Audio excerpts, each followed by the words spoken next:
Hello and welcome, everyone. We are thrilled to have you join us in a unique and enlightening webinar experience. Cocktails and Cash Flow. Sip your way to your dream home and financial freedom. Prepare your favorite drinks and settle in as we blend a zest of cocktail crafting with wisdom and wealth building. Whether you're looking to lay the foundation for your first home or aiming to solidify your financial freedom, this webinar is a step-by-step guide to improving your financial knowledge and skills. Today's financial experts who will be specializing in wealth strategies are no other than my main man, Chris, who is not only a lender to me, but is also one of my greatest friends. With years of experience in the mortgage industry, we also bring in another financial whiz, Brian, a man with profound financial expertise who is a maestro in the art of money management. Brian's knowledge is not just like theoretical. It's built on years of real world experience and success. The wisdom he is about to share comes from deep within the vaults of financial knowledge. So get ready for a session that promises you to be both entertaining and educational as we reveal the secrets to unlocking your financial freedom. Let's raise a glass and toast to your future to financial freedom. And let's do it right, people. So I'm gonna bring on Chris. Let's jump on. What's going on, Chris? How are you? Cheers! I'm doing great, man. I appreciate the strong introduction. I actually was fortunate enough to bring the special guest this time. The gentleman that you alluded to, Brian, somebody that I've known pretty darn well for a little while. He just so happens to be my father-in-law. And coming from my background of taking classes in finance, but not really having a lot of real world practical application for strategies in wealth building, this is somebody that, I've leveraged incredibly hard to have a better grasp myself of, my personal finances, the best place to be utilizing those funds, to grow wealth for me, my family. And, he's somebody that I've relied on a ton. So I'm glad he had a chance to join us today. And since we're in the same room, I got an easy, quick intro. There we go. So I appreciate him joining. I'm going to let him give you a little bit of his background. You did a nice job of an intro, but he can talk a little bit about his background, and then we're going to get into some planning and strategizing.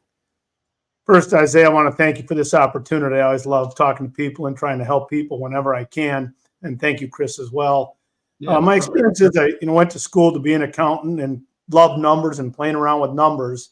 And that led to eventually me getting into the financial services field. And I started off by doing seminars all across the country for people in every walks of life, for just common folks like you and I to executives at boards, and finding out really what works, what doesn't work, and how to set a foundation, when to start. And the one thing I realized in doing it is it's never too late to start. So for a lot of you who think that finances is overwhelming or it's too complicated, I'm going to tell you just the opposite. The simpler you keep it, the better off you are. And if you make small, good choices throughout your life, you're going to end up very successful and have all the things that you really want in your life. So we'll separate a little bit as we go through the difference between wants and needs, because I found, what people confuse those two words quite a bit. And so my goal today is to get you to first base. This is not going to be investments 400 or anything too deep. It's just get you started, build a foundation, and where to start. So that's our goal for today. Okay, perfect. Sounds good. So Chris, do you got anything else to like before we jump into our whole spiel and getting ready to like jump into this whole video? Do you have anything else to say before we jump into it? I mean, for me, I just think Brian hit the nail on the head. I think people feel generally like it's a huge task. I think people feel like understanding how much money they have left over at the end of every month is hard. And when they do figure that out and they have a little bit of money, they're not really sure what to do with it. But to Brian's point, it's about small, consistent, good choices and just being methodical with your choices consistently every week, every 2 weeks, every month, and doing those things repeatedly. And we're going to get into that a little bit, further in the conversation, but we'll show you a great example of how just the smallest change in life can end up leading to a much bigger picture win down the road when you decide to retire. And it really illustrates how little decisions add up to big wins. 100%. So Brian, I would say let's, I don't know if you want to jump right into it, but I know you talk about a lot with your baseball analogy. I mean, I know we talked about it a lot and through our many phone conversations and actual phone calls. And you said something about like this thing called Jack and Jill that people should be starting on. I feel like it's a good thing to start on. Yeah, Isaiah, if you, I don't know if you have a chart you could pull up and we could talk about Jack and Jill, but the baseball analogy is pretty straightforward. It's that, a lot happens before you get to first base, right? I mean, you got to go through, getting, a bat, taking some batting practice, fielding, making the team. You don't just go down to first base. So all the little things about, learning how to hit or, how to watch pitches, there's all the little background stuff that goes on before you make that hit or you get to first base. And it starts to me with setting goals, right? So for even a baseball player, somebody at a young age has to set a goal that I want to play baseball, right? And then they go through all the steps that get them there, and maybe it's mom and dad helping them out. And the same is true with our finances. So let's talk about Jack and Jill. And this is the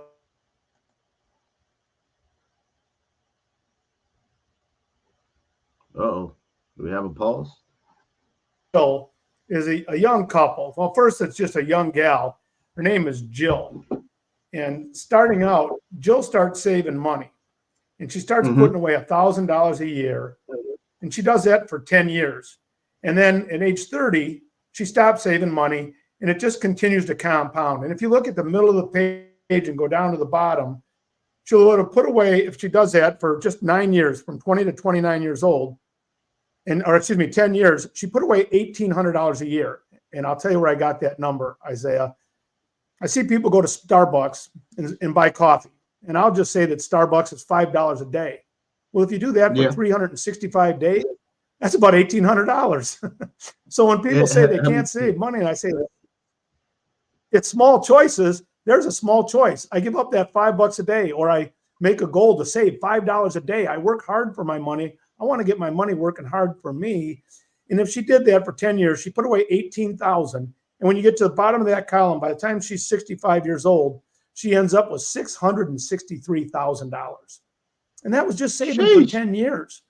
Then there's Jack. Jack's the party boy. Jack's out having fun. He's going to the ball games. He's hitting the clubs, and he doesn't decide to save any money until he's 30 years old. I know a couple Jacks. He says, you know a couple Jacks? I know a couple. I've met a lot, and I've been Jack myself. So if he starts at age 30 and he saves all the way through age 65, he puts away $63,000, and he only ends up with $463,000.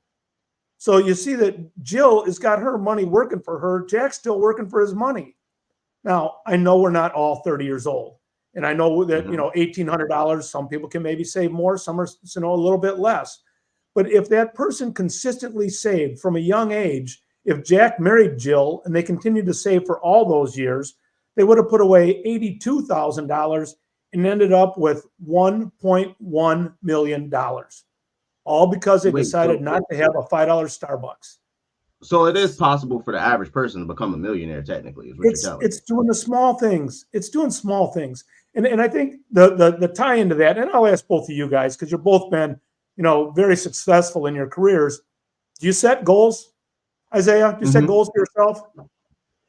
Yes. I mean, I would say, of course, I set goals. I mean, I have been doing real estate for 7+ years now, and every December, what me and my wife do is we sit down, we go over our financial goals, and we do a vision board, and we also do a goal sheet, like in a mission statement. I mean, like, it sounds like kind of crazy to do that as like just a couple, but we do it for our relationship, and we also do it for our business to set, like, if we want to go on a vacation or things like that, we plan it ahead. We don't just do things willy-nilly and just say, hey, we're just going to do it.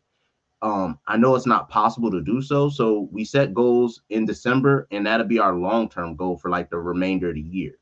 And then every month, like, I don't want to do it, she doesn't want to do it, but we make time to do it. We set down like at least an hour. I say an hour. Just give us an hour. And we set down an hour just to like go over, like, hey, are we meeting our goals? Can we chill? Can we take a day off? Can we take a week off? Like how hard do we have to move and groove to get to our financial dream of this year and make sure we hit all like our strides? What about you, Chris? Yeah, 100%. So for me, I always think in the grand scheme of a year. I think of all the big things that I want to accomplish throughout the year. And like you, at the end of the day, when you come down to the end of every month, you have to reassess where you're at. And to Brian's point with, $5 a day, $1,800 a year, what he's showing you with that $80,000 turns into 1.1 million. It's compound interest is what happens. Every time you make a deposit, that deposit earns you interest. And I think he used 9%, which is very fair when you talk about a long-term investment account. It's going to average 8 to 10% every year. So that's a good number.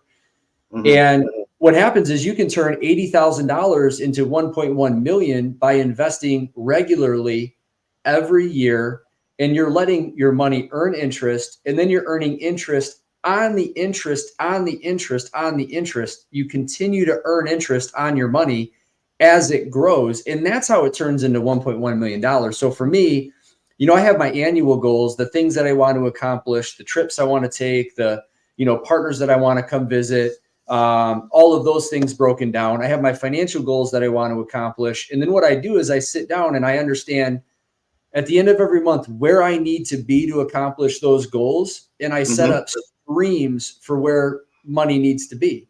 Does it go to rainy day? Does it go to 401k? Does it go, where are things going? So that way I can take the hard work that I put in, the income that I earn, and I can make sure that I'm driving it to the right places so that it can accomplish my goals. So to Brian's point as well earlier, it's not that hard. You have to put in the work, the effort up front, plan ahead for a year, set up the streams of where you want your money to go, understand that those will get you to your goal. And then you just got to understand the work every month that you have to do to put that in. And as long as you hit that monthly earning goal, the money's going to go to the right places to help you accomplish the things that you want to accomplish. So for me, planning is huge. It allows me to set up some framework so that way the work drives the goal, the money or whatever that is, and then things can go to their directed place on its own. And it doesn't require thought throughout the year. It's just going. I think you both said something very important. Isaiah, you said you set aside an hour a month. That goes back to my point. It doesn't have to be complicated, does it? No, right? It doesn't. You just have to have some kind of a plan. And that really is the biggest thing for us, is just basically setting up step one, a budget, and which brings us to our next part, is just going through the natural steps of what it is to be financially free. Like, I know it's a long journey and people think it's a long journey, but which brings me to our next part, is just going over step one, and that brings me to Brian. Like, what do you think step one would be the biggest thing for us to like go and to achieve? Yeah, when I graduated with my accounting degree, I went to my mom and dad and I said, you guys got to learn about cash flow. Cash flow is so important. And my mom, she goes, well, come on over and show us. So I started going through it. She goes, that looks like a budget. And, mom was old school. Mom used to have envelopes. When dad got paid, she put money in each envelope, so because he got paid weekly. And some of it was for the mortgage, some of it was for clothes, some of it was for food. She had all of her envelopes. So I learned budgeting at a young age from mom. And I always loved the months where there were 5 Fridays because dad got paid every Friday, because she counted on 4 weeks for a month. And when we got that 4 times a year, we got that extra Friday. It was ice cream and candy and the good stuff. Yeah. But it started with her budgeting, my cash flow, whatever you want to call it. The first thing you have to do, and I say, when we were talking the other day, you said it great. You go, this time of year, everybody's doing their taxes. And they get their W-2 and you go, I made that much money. And your first question is, where did it go? Yeah, where did it go? Where did all this money go? Yeah. And you look at, the federal government gets paid first, the state, you get these FICA and Medicare taxes coming out of there, maybe insurance, so you have all these different deductions. Then you get your money back. And if you're like most people, you got to make sure your mortgage is paid. You got to make sure you pay for groceries. And once I pay all my bills, I'm going to start saving some money. Well, once you pay all your bills, there's not a whole lot of money to save. So you have to make it a goal to pay yourself first, right? So we make sure everybody else gets our money but us. So the best way to do that is just simply create a budget. Now you can do this very formal, and you can put it in Excel, like probably you two guys would do, or you can do something very simple. Just get a piece of paper and write down your expenses. And a lot of them are easy. Your rent, your mortgage, daycare, car insurance, car payments. Those are all, the easy ones to put down. But also you got to look at the small things. Where are you spending your money? And I would tell people, get one of these little notebooks, and just at the end of the day, write down where you spent your money. So if you went out for lunch, how much did you spend for lunch? And then you put down a tip. And, I started, adding up stuff like that when I was younger. And I go, it's costing me a lot of money over the course of a month to eat out. So I said, you know what? I'm going to limit it to once a week eating out. And I'm going to bring my own lunch. Now, again, sounds old school, but my wife and I had a baby. Chris's wife, as a matter of fact, way back in the day. And we wanted to buy a house. And so our goal was, look, if we want to buy a house, and back then they were a heck of a lot cheaper than they are today. And the one thing I will tell people, you don't have to have a mansion to start with. And you guys probably, see people always want more, get that starter house so you can start developing equity. We'll talk about, investing and developing equity in more detail down the road. But if you get into a home, you start developing equity. Well, how do I get in the home? I've got to set a budget. How much do I want? What house am I looking at? How much is it going to cost? What's my down payment? How much do I have to set aside to meet that down payment? So let's say I determine I need $12,000 for a down payment, just, for whatever that number might be, or let's use an easier number. Let's say $6,000. So $6,000, I said, I want to move, get that in the next year. I have to put away $500 a month. So as I go, how do I know whether I can do that or not? I go look through my budget and say, what can I afford? What I can't afford? And you'll see people have, the people tell me they couldn't save any money. I'd say, okay, let's sit down. We start filling out a budget worksheet.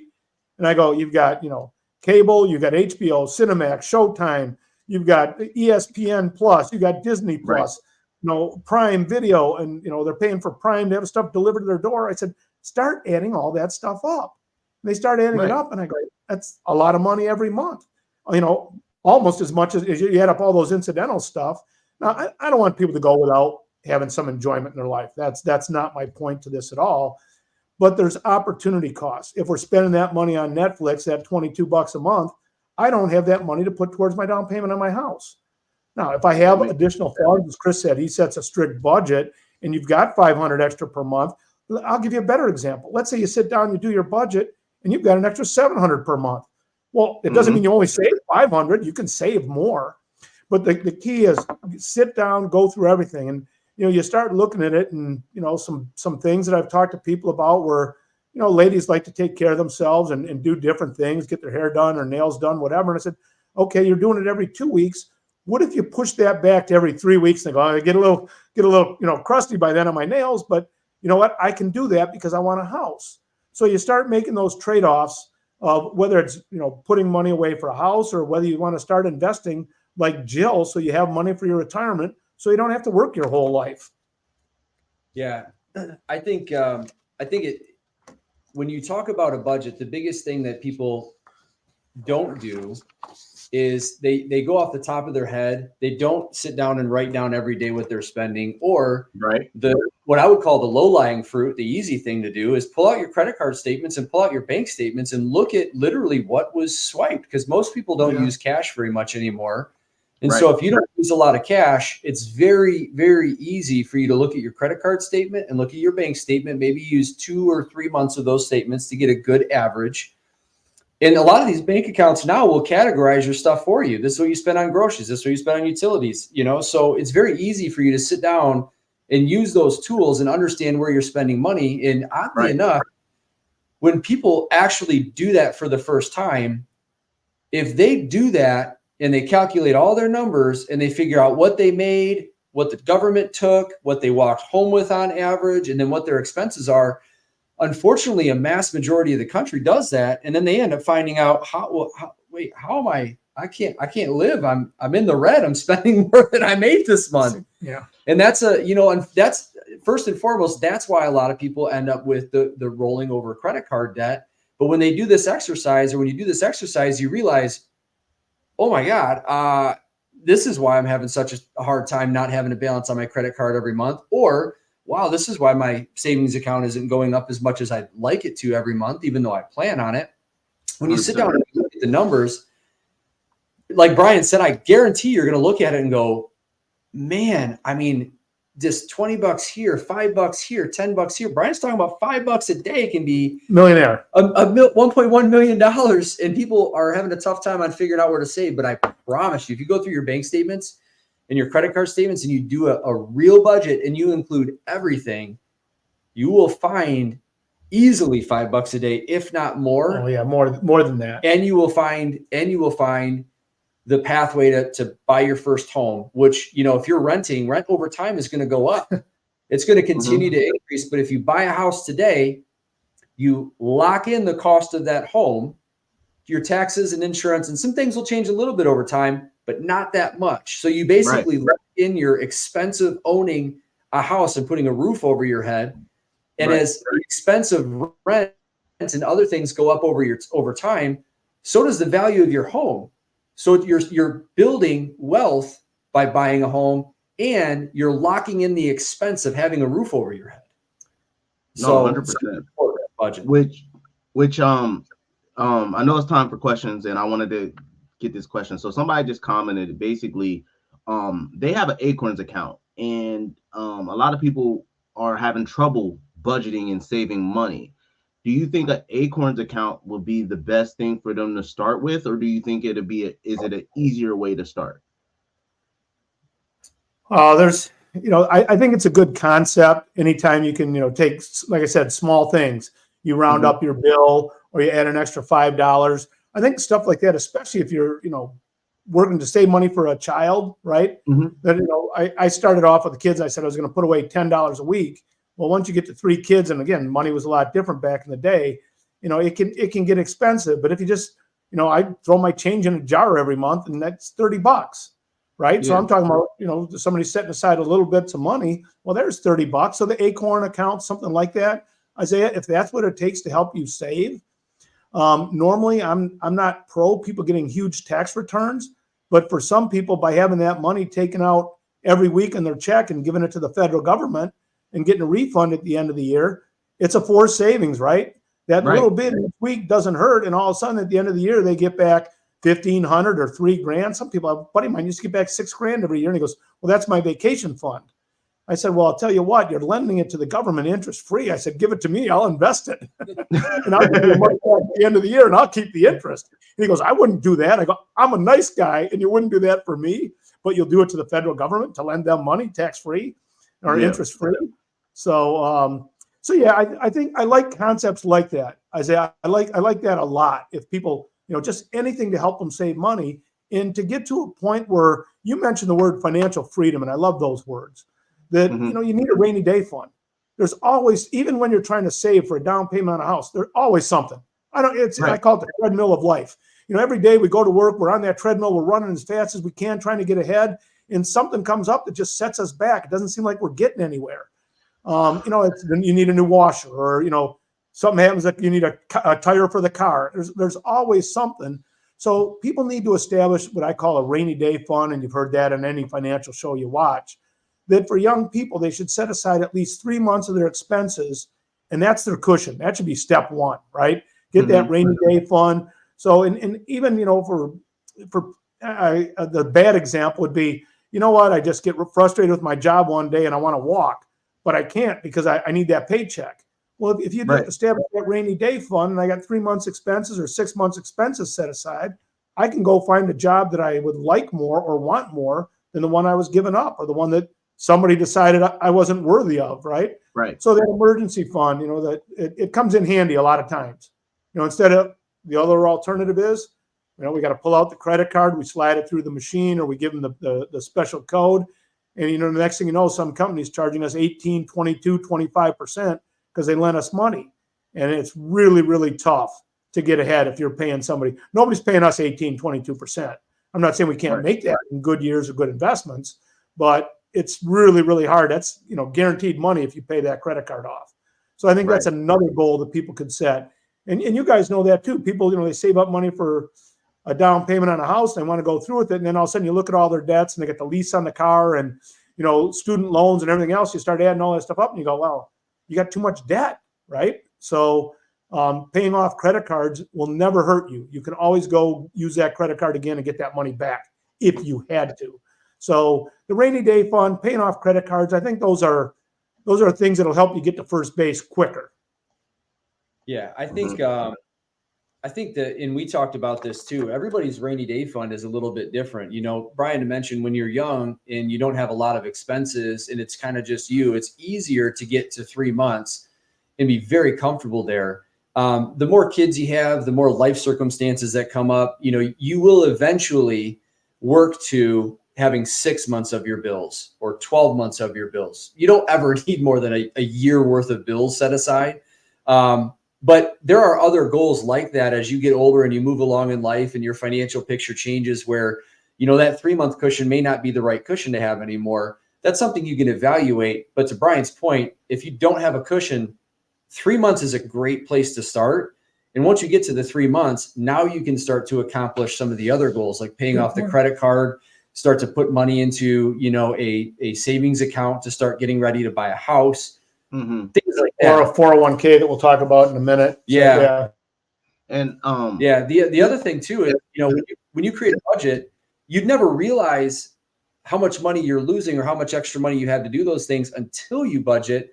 And if you realize, unfortunately, the money that's coming in isn't enough to accomplish your goals and you've trimmed everything out, you can find other ways to create revenue in your household. I mean, there's other ways you can do things. And so it all starts with understanding where your money in your cash flow is. And then you can make decisions that will benefit you and your family. The one big goal where we're at in this point of the conversation is a 3 month reserve. Yeah. And I'm retired now. So, my reserve is 12 months. So I've got money in the stock market and I don't want, hey, I can't do this because the stock market's down. I know I can go a year with, with no money coming in whatsoever. And I still get Social Security coming in and some interest payments here and there. So, as you get older, you want a bigger one. If you have children, you need a little bit bigger safety net. A lot of times you'll see nowadays, a lot of these plans for healthcare have high deductibles to them. Well, you listen to how some people get in financial trouble, and it's healthcare concerns. And I feel bad for those people that, we don't have a better healthcare system in this country. And then you see these deductibles of $5 or $7 grand. I don't care how much money you have. That'll set anybody back. So there's something they can do at work for that. It's called an HSA, a health savings account. And here's a great spot to say that again, just so we can. HSA, health savings account. And when they put money in out of their paycheck, that money goes in. They don't pay any federal taxes on it, no state taxes, no FICA, and no Medicare. So it's a great little savings to pay for medical expenses down the road. And as you build it up over time, hopefully you never use it. And then when you get to 65, or like I did for retirement, you can use it to pay for all your prescriptions and co-pays and things of that nature. So it comes in really handy down the road. And if you ever need the money, it comes out totally tax-free if you use it for healthcare. And it's not like a health. So that's like a home warranty for your house. Yeah. Yeah, exactly. A health spending account is different. That one, if you don't use the money by the end of the year, you lose it.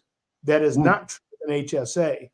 So, and one of the things we talked about, just informally, and I just want to touch on it now because it's in my mind. I don't want to forget it, is people worry about saving money in their 401k because they think, I don't want to give the company my money.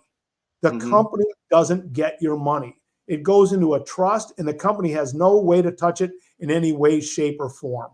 So it's your money. It's protected by law. And it's another place you can have money deducted right from your paycheck, $5, $10, 10%, 5%, which I think is a great way to start accumulating money once you get past that rainy day fund, and you get other things. And if you do need money, you can borrow from it. I always get stuck on whether you should borrow from it or not. And I'd say, well, it depends on what it's for. If it's to pay off an 18% credit card, maybe. If it's to buy a home, maybe, right? I'd rather have you in a home than paying rent, develop an equity. So a 401k is a great place for people to start. So I would say that's our journey getting towards first base is, you got your safety net. Go ahead. Sorry, Brian, to cut you off, but a lot of people don't know that they can use their 401k to actually purchase a home. Right. Yeah. For first-time home buyers, there are some nice provisions built into the law that allow them to access those funds. So I think it's, again, I know you're in the business. But I think you got to, starting with owning a home is really equity. And rather than trusting somebody else, like the stock market, I got to trust on a company and their earnings and, if they make the right decisions. I mean, unfortunately, you look at Budweiser and they put out a commercial and people boycott Bud and their stock falls like a rock. Well, that's tough. If you buy a home and you're putting your own investment in it, your time or money, I mean, you control that. I mean, so I love home ownership is one of the ways to help start, to develop, equity, and equity is ownership, or it's the third tier of investing. And we'll talk about that in a little bit more. So the first thing we were going to talk about before Chris, I got a question for you, buddy. Yeah. Real quick. So I've been hearing like a lot of my buyers, they've been coming along and saying, hey, I'm thinking about purchasing a multifamily and going into the multifamily route. And do you think that's a good idea for some people to want to save money? I mean, it's kind of a question for everybody, but do you think that's a good idea for people who want to save money or are thinking about saving money long term? Because how long do you have to live in a multifamily before you can buy your next home? Listen, it's as long as you can be in a position where you have the money to support getting it up and running and owning multiple units, number one. And number two, you're okay with living in a community home, right? There's more like an apartment or a condo, right? If you're in a situation in life, this really strikes true with a lot of younger people who are early in their life. They don't have a bunch of kids and you have flexibility. If you're going to buy a home and you are willing to be flexible and not have it be just your home, the more doors you have in a property, the better. So what we've always said in the property investing world, if you have four units, if you buy a 4-unit house, the first 2 units should pay the mortgage. The third unit should be able to pay for the upkeep, and the fourth unit should be profit. And in most markets, that works pretty darn well, probably 95% of the time. The markets will vary, but most of the time, that's kind of how it works out. So if you can buy a home where you live in one of the units and you're okay with living in a multi-unit, you can have the other 3 units basically paying to maintain the property. And that's a way to allow you to continue to be able to save your money versus spending it on a house. You will have to get some elbow grease and you will have to take care of the home and you will be a landlord. But if you are willing to sign up for that because you have a long-term goal of investing in real estate, or you just want to create a better amount of affordability for yourself, and that's a route that you can take, that's a great way to go. And there's actually a couple different types of loans that have had changes recently where you can buy a 4-unit property if you're going to live in it with as little as 3.5% to 5% down. So, it's 100%. It's something you should look at. And we were talking about creating a rainy day savings and places to put your money. That's just another form of investment. It's another way of investing. And it's also a way that if you do it right, you can greatly reduce your expense of living. The roof over your head now is paid for. So I say, when you talk about multifamily, I mean, I go back to when my parents were young. They were living with my grandparents for the first year they were married, with the idea that that's back in the day. That's how they did it, to save up so that they could get a down payment for a house, right? And I'm sure they got on each other's nerves from time to time. That's that's just nature. But that was back in the day. And I look at with a few of the clients I have with two different stories. One, in a lot of countries, it's very common for families to live together to cut expenses. And we had several situations where we had people who they worked for 40 years and they wanted to retire and they didn't save quite enough money, right, for whatever reason. And the daughter and son wanted to buy a house and they couldn't quite afford it. But collectively, when they got together, they could buy a bigger house. That was then what I liked about it. It was usually in a much better school district for the kids when they would do that. Granted, the property tax would be a little bit higher, but the parents then could enjoy their retirement. They had their daughter or son there to kind of keep an eye on them and make sure they weren't in, health-wise and weren't in any trouble. And it helped out financially a tremendous amount. So again, do you think it's easy? To me, I think that would be kind of hard. But if that's what works, so there's a different variation of your multifamily, but it's intrafamily.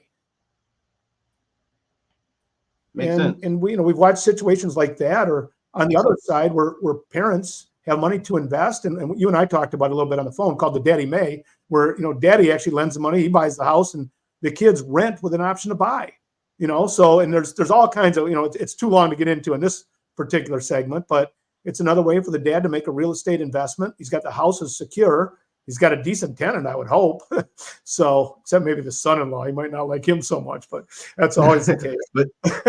but you heard it here, folks. You just heard Brian.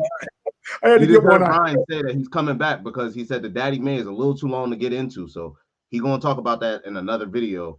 He doesn't know it yet, but he already volunteered. Okay, good. Yeah. Well, we could have a bunch of these because I'd really like to get into the meat of investing and rather than just the simple stuff. So the first step is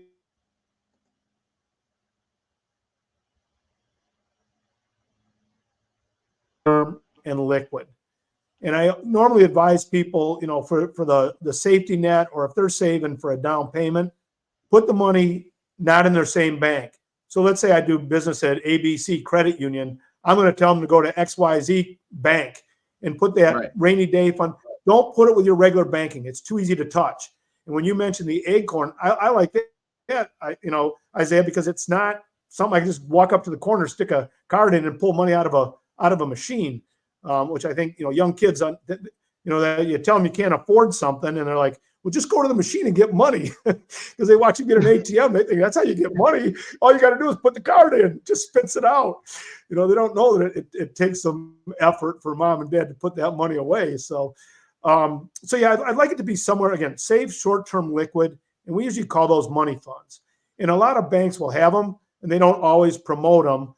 But if you have a little bit of money there and you ask them, they have higher yielding accounts. So instead of getting 0.25% on my savings, you can put it in their money market fund. And right now they're yielding around 4.5%, which is pretty decent. They went up for a while. They got above 5, but the 10-year treasury is coming down and those rates are coming down, but they pay very competitive rates of interest. So, you can find them anywhere. If you have an account with a Fidelity or a Schwab or I don't care, Merrill Lynch or one of the brokerage firms, Morgan Stanley, and everybody has a money market fund. Credit unions have them. So they're a great place to put money, get a decent rate of return on it. So I would say that's first base. You want to try and save up that money and get into first base, and you want to keep that money safe, short-term liquid. Yeah, that's where the rainy day fund has to go. So you can't touch it right away.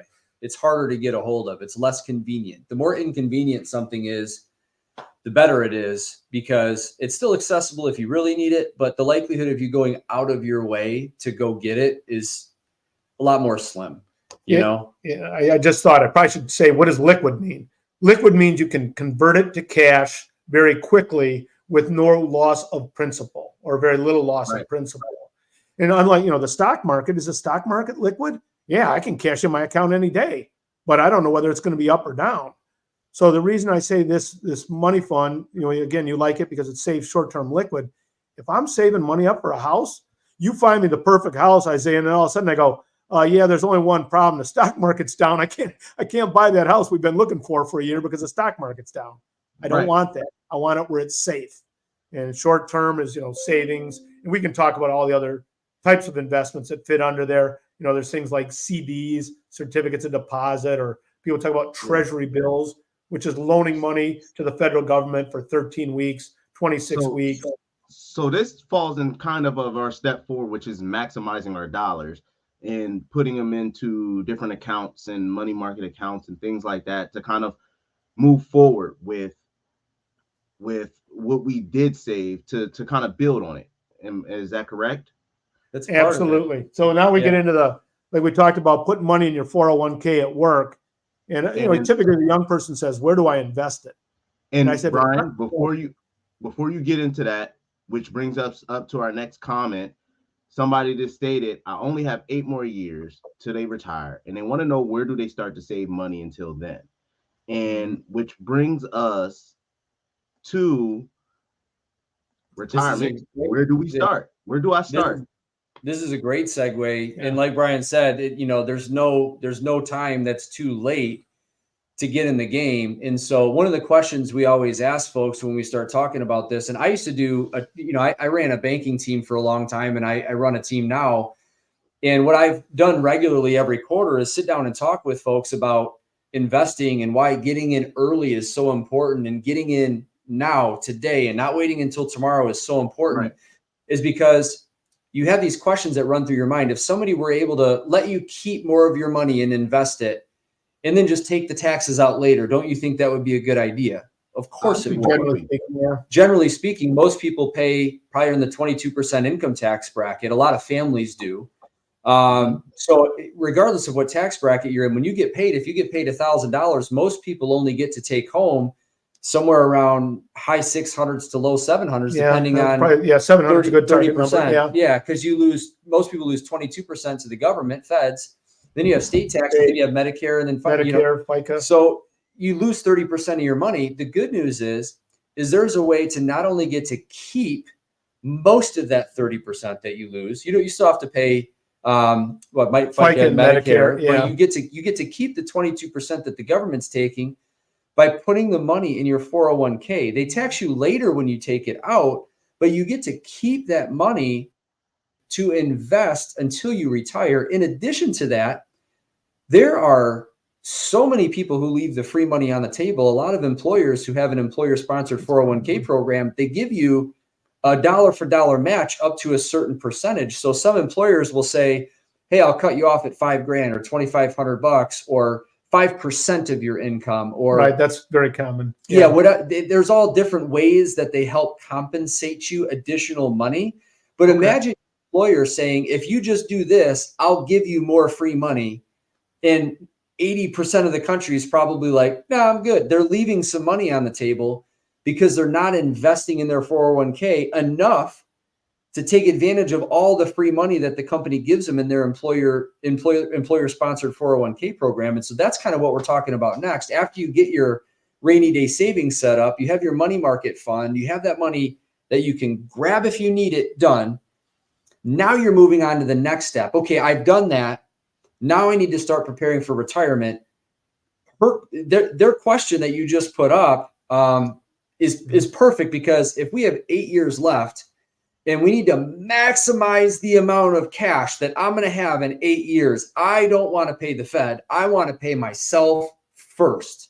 I want to keep as much of my check as humanly possible. I want to pad the 401k as much as I can and make sure that I'm taking advantage of as much of the free money that the company may be giving me. Not every company does it, but most provide a 401k match. You want to take advantage of all of the match, and you want to take advantage of as much of the tax shelter for the next 8 years as humanly possible. Yeah, I'll give you the dirty little secret, Isaiah, is the way the government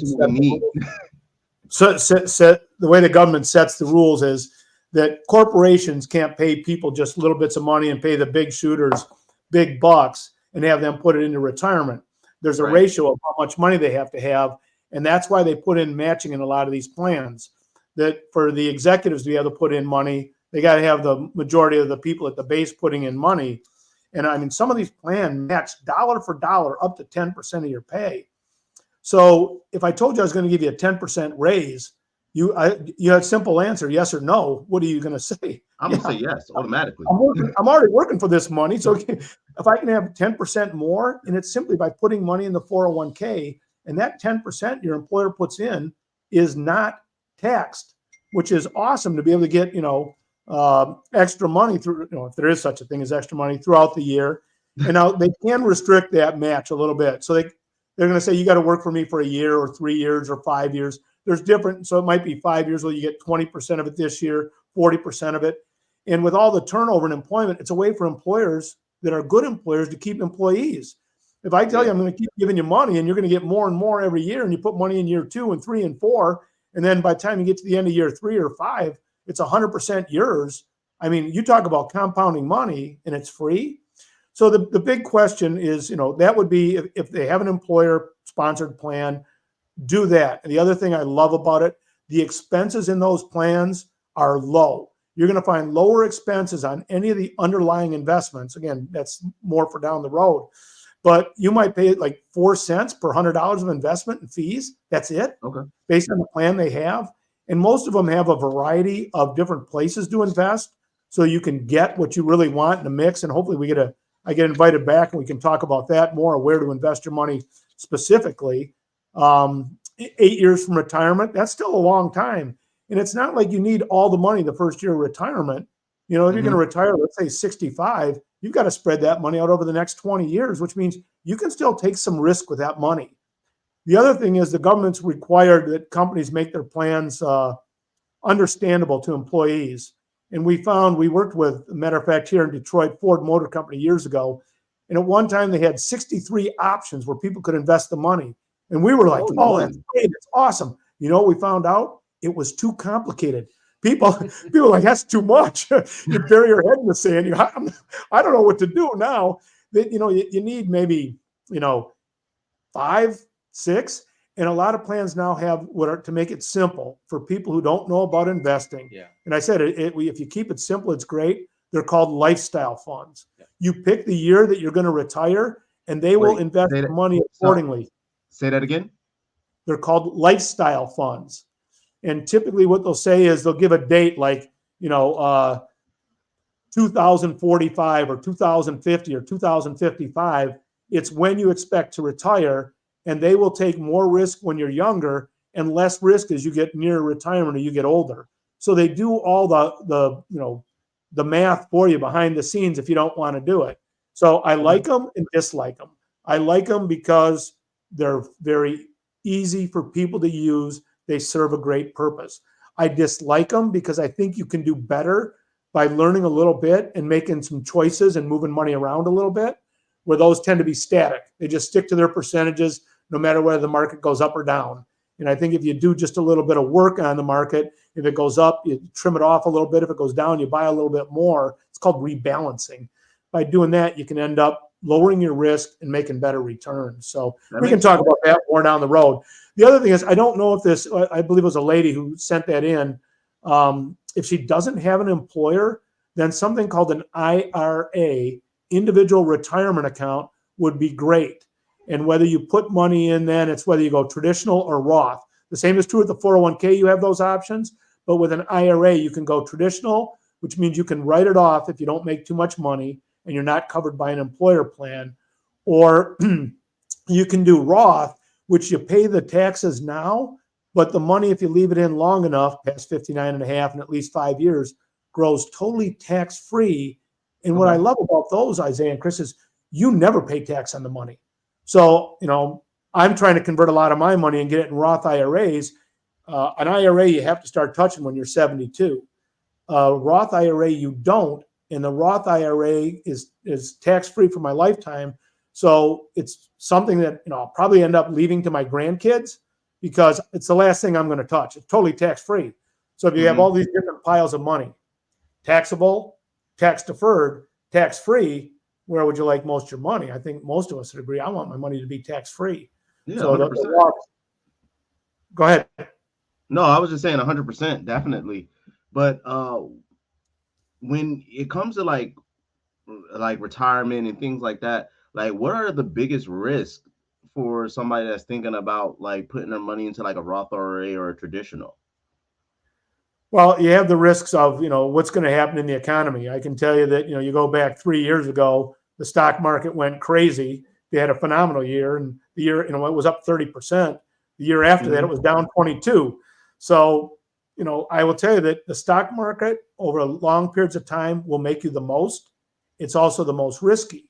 So a lot of people want to stay away from it. They're worried about, losing their money. But if you put your money in just a savings account, you have risk too. So if I put my money in a savings account and I'm getting 0.25% and Which is inflation nothing. is 3, I'm going backwards.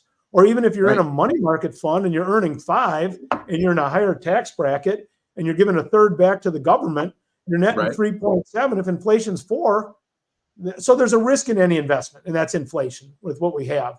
And there's the underlying risk of investing with the government. I'll give you the best example.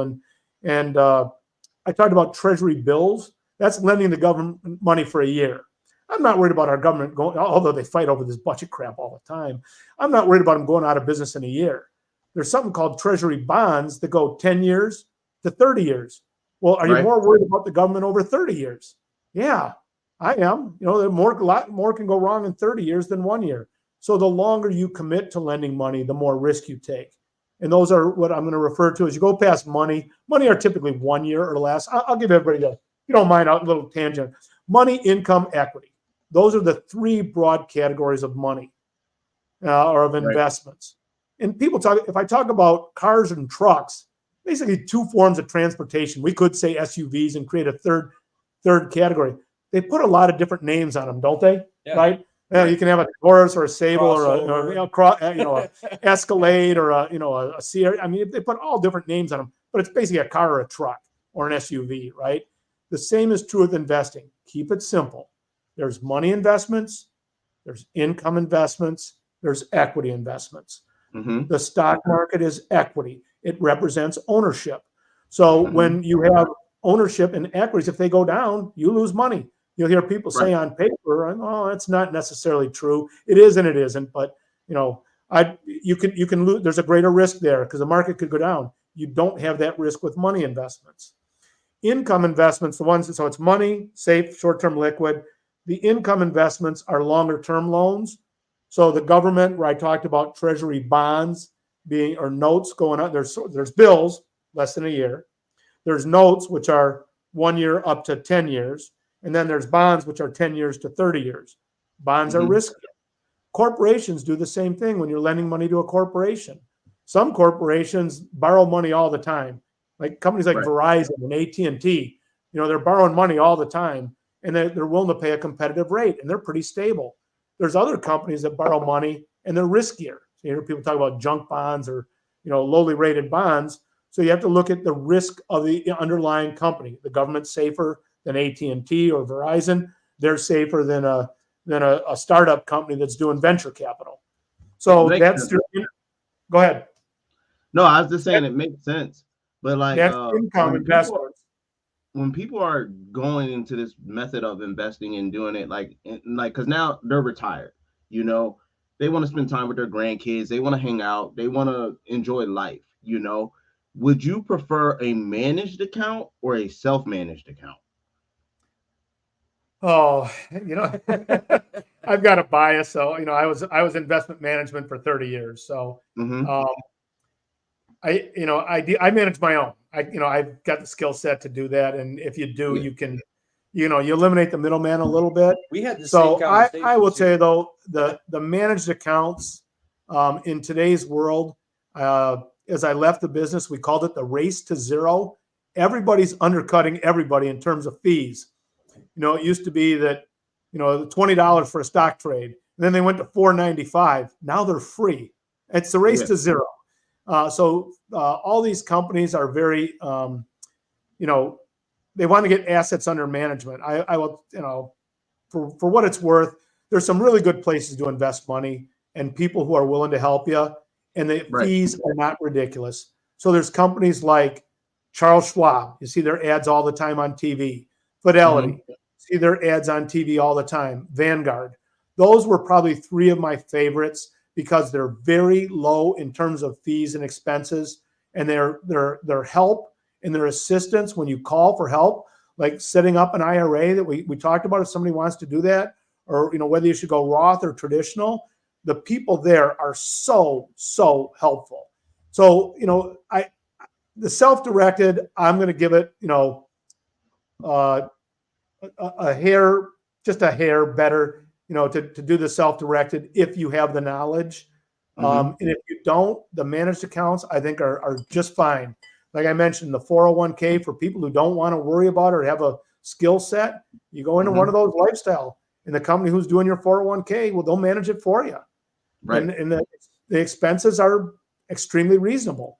So, so that was a great question. I mean, that's for most people, if you don't want to be bothered. I mean, I had people who knew more than me, Isaiah, and I'd say, you can do this. I go, yeah, I could, but I don't want to.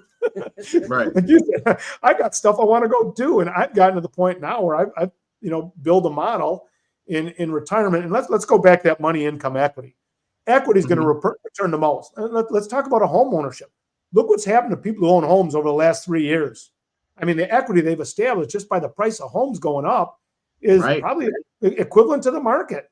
So equity is ownership. That includes owning a home. Are there risks to owning a home? Yeah, there's some risk. Some of them you can insure. You guys talked about, not just homeowners insurance, but getting a plan that covers all your appliances, right? What did you guys call it? Home warranty. A home warranty or something, right? Warranty, stuff like that. But there's the risk that my house could go down in value. That all of a sudden they put an expressway, real nearby. They buy the neighbor's house up because that was right on the expressway, the easement, but mine's still standing right next to it. I had this, home that was in a quiet neighborhood, and all of a sudden now I got cars zooming by. So, property values can fluctuate a little bit, but houses are, other than the turmoil of the 2007, 8, 9, houses have been pretty steady as an investment historically and pretty safe. So, but that's it's a form of equity. I've got equity in my house. So if you look at it, equity is going to have the highest return. You want to put all your money there? I can't. I'm retired. If I put it all there and the market goes down, what do? I don't do anything for a year. I lock myself in a closet in the dark like a mushroom. I mean, you got to live. You got to eat. So you can't have it all in the stock market. That does the best. Well, do I want to put it all safe? No, I don't want to put it all safe. It doesn't pay enough. So what we realized as young people, and our parents told us, don't put all your eggs in one basket. You want to diversify between money, income, equity. And I said, keep it simple. Over 90% of investment returns are based on how you allocate your money between those assets, between stocks, income, or I should say equity, income, and money market investments. And that's what determines your returns. So obviously, if I have more in stocks when I'm younger, people like you and Chris should be heavily stocks, right, in your 401k or your investment, because you're still earning money. You don't need it today. You can take more risk. When you get to retirement, you taper that off. There was an old rule of thumb. I'm not a big fan. It used to be you should have the amount in equity was 100 minus your age. And well, is a rule of thumb, if you got a newborn, put it all in the stock market. It's 18 years before they go to college, or 67 years before they retire. So put it in equity where it's going to make the most. There'll be a lot of ups and downs on the way, but over the long haul, they'll be fine. So the time horizon is relevant. I think it's more, you guys name your thing cash flow, which I love, because it's more cash flow. If I have enough money coming in where I can take more risk, I can allocate more towards stocks. So I know I've got enough money in safe, short-term liquid investments at the bank. And my wife's very conservative, so her money is more in the money and income type investments. I'm more of a risk taker. So we blend it between people, or you can blend it in your account. That's what generates the returns. So I know I can still take risk and have money in the market because I don't need it this year. I don't need it next year. I might not need it for 4 or 5 years. And by then, even after 2008 and 9, when the market tanked, it still recovered. Right? In 1987, the market went down 25% in a day. And by the end of the year, it was still positive for that year. So it tends to recover. And I will tell people, It has always recovered historically. I can't guarantee that in the future, but even after it went down 20-some% last year, or the year before, returns last year, this year so far, returns are phenomenal. Yeah. So blend it. That's the key. Don't put it all in one basket. Diversify your assets. Can you blow that up, Isaiah? Oh, you got it there. That was one of the things we talked about. And when Brian talks about investing money in stocks and being in that category pretty heavily, it doesn't mean go buy Apple. It doesn't mean go buy, you can do that and that's fine. But there are safer, better ways to do it. A lot of these 401k plans can help you figure out the proper mix.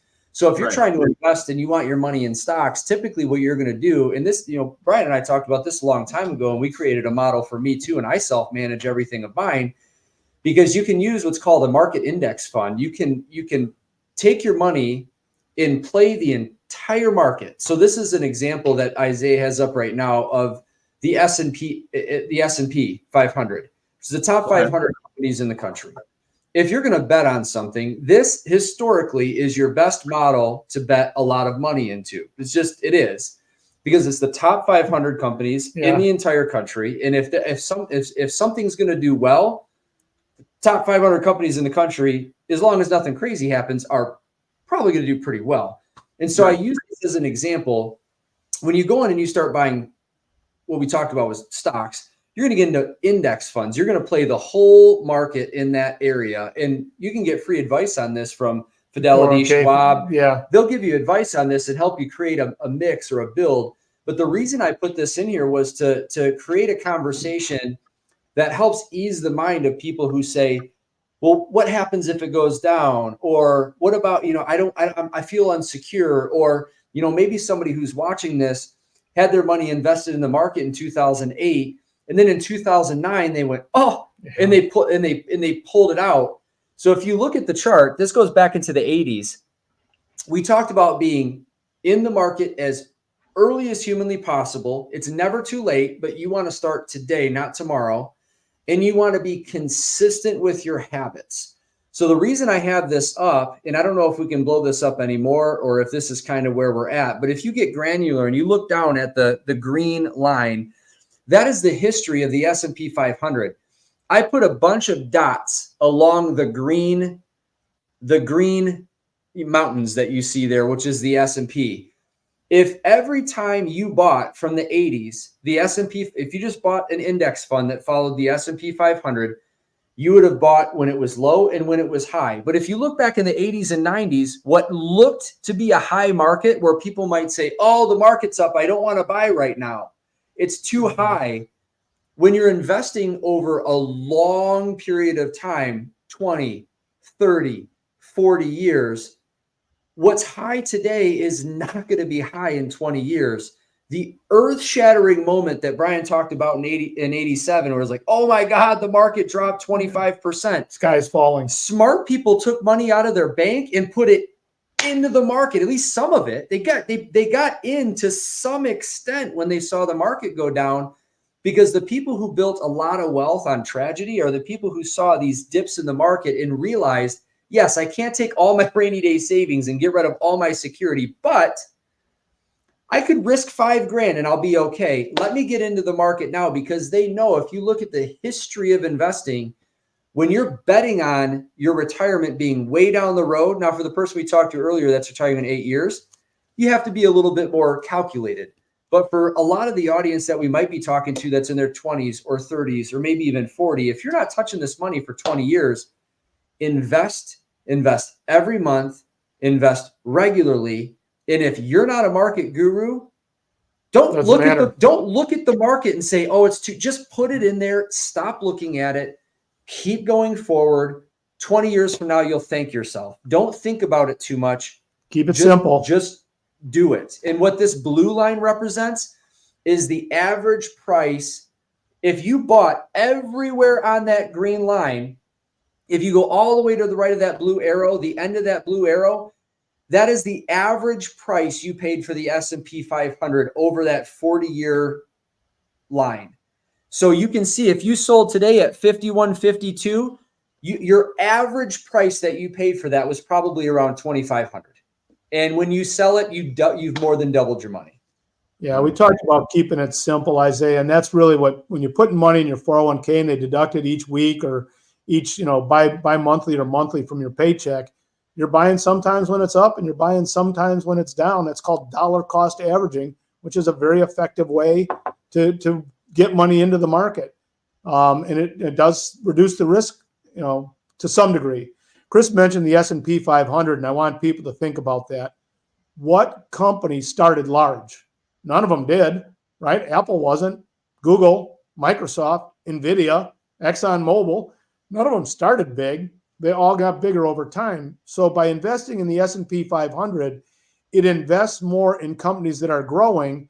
And if a company falls out of the 500, the top 500, it pushes it out of that index. So it's like a self-weeding garden.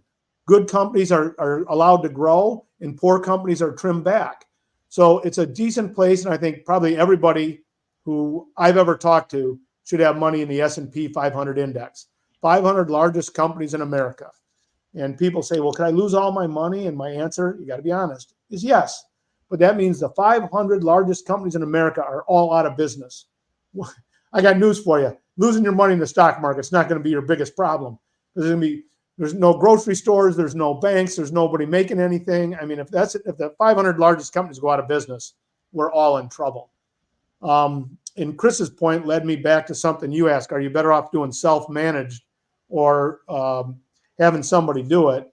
Well, if you're self-managing, like a couple of years ago when COVID hit, Isaiah, the market went way down. Mm-hmm. I bought. Yeah. I followed that allocation where I said I wanted 70% of my money in stock. Well, when they dropped way down, it was only 60% of my money in stock. I took my other money, and bought more stocks to get it up to that 10%. And now that the market's recovered, that money's made way too much money. I can't say way too much, but the returns are phenomenal.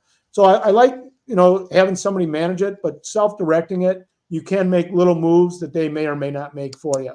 And that is called rebalancing. So if you do go and have somebody invest your money for you, then you want to ask, when do they rebalance or what triggers rebalancing so that they can take advantage of shifts in the market. Okay. And then if you do, you gotta keep whoever you're investing your money with, you got to hold their feet to the fire just a little bit. And you want to compare them, have some benchmark of what's your expected rate of return. I'd have people come in and say, I want to make 18% per year. I said, well, go to the guy down the street. I'm not promising you that. I can't deliver that. If you want to talk about a reasonable rate of return or how much risk are you willing to take? I had a young couple and they were making silly money. And they said, and they were going to invest $500,000. And they said, we can take risk. We'll go for anything. I go, so if the account's down 20%, is that going to bother you? And they said, no. I said, okay. So when you're down $100,000, and they went, what? I said, well, that's 20% on 500,000, 100 grand. They go, we can't afford to lose that kind of money. It's too hard to save it. I said, yeah, okay. So you can't take that much risk. So that will help an advisor is to set a risk level and an expectation that you're comfortable with. And that's the key, is finding somebody who's willing to work with you, set reasonable expectations, and not, blow smoke or puff things up or, pound their chest about how great they are. Because my version was always, if I knew what the market was going to do and when it was going to do it, I wouldn't be sitting here talking to you guys. I'd be on a tropical island somewhere in my ties. So, and I'll tell people, I say, keep it simple again. There's a lot of smart people out there, way smarter than any of us. And there's computers out there that are way powerful than anything we ever dreamed of. And there's more data out there than you can possibly imagine. With all this brain power, all these computers, and all this data, nobody's been able to figure it out yet. What makes you think you can? So rather than trying to, be the guru or follow somebody who thinks they're a guru or pay a lot of money for a newsletter, just keep it simple, do the right things, start saving money. The more you save, it gets contagious. You'll start saving more. Then the problem is you get like me when you get older and you got money, you don't want to touch it. It's like your little baby. You watch it grow and it's just like, I don't want to touch it.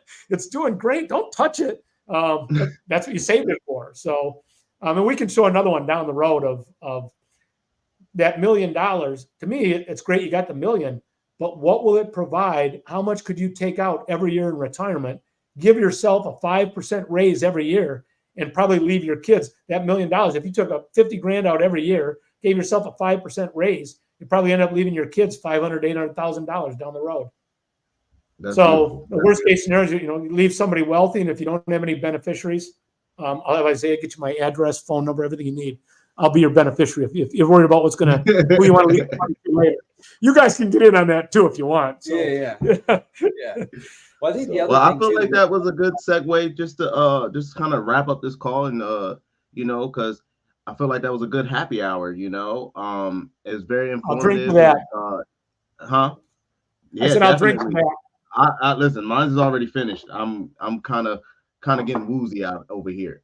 That's why you're wrapping up. You're all done now. Yeah, so I really feel like that was a very good segue into it. Say that again. Sorry, Brian. Next time we'll work on getting the second, third, and hitting the home runs. So this was just get to first base. Just get started saving. I don't care how old you are. It's never too late to save money. We can talk about 100%. Asset allocation in the form that Brian kind of taught me. Really easy format, really easy way to help people pick index funds and kind of build their own managed portfolio. It's very easy. So, if you watch this, you're kind of interested in learning the 2.0 stuff, that's what comes next. And once you have that key piece of information that we're going to talk about maybe on the next time, now you're armed with the tool that you need to not only build your own portfolio, but now you can manage and rebalance as needed. And it's very, very simple. So we'll get into that. That'll be a little teaser for next time. And if anybody gets rid of their Netflix, Isaiah, to save money, guess what? They'll give it back to you if you want to sign up again. Oh yeah, 100%. It's not a permanent decision. They'll always take your money. I get rid of the NFL app after every season. I'm like, NFL app, delete it. Yep. Small good choice. Yep. Small good choice. Yep. And with my team is usually over by playoffs. It's usually over the first round. So I usually cut it off the first round. Oh, Steelers? No, I'm a Cowboys fan. So mine is early. Cowboys, Cowboys. Yeah, mine is early. They kicked me early. I'm like, boom, it's over. I'm done watching it. Yeah. Anyway, thanks for the opportunity to talk with you guys. Yeah, thanks everybody. Thanks for tuning in. And if you do not already, please like, subscribe, and share. And thanks for watching. I really appreciate you as all my guests and all my viewers. I really appreciate you actually tuning in and like, subscribe, and share, like I said before. And thanks again.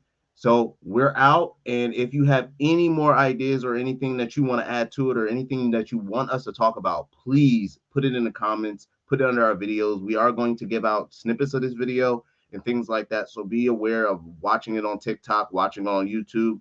We're going to cut this video down. So any of y'all that did not watch it, you're going to have a little other snippets of this video that you can watch and like and share for later dates. So thanks for watching. Thanks for tuning in. We're out.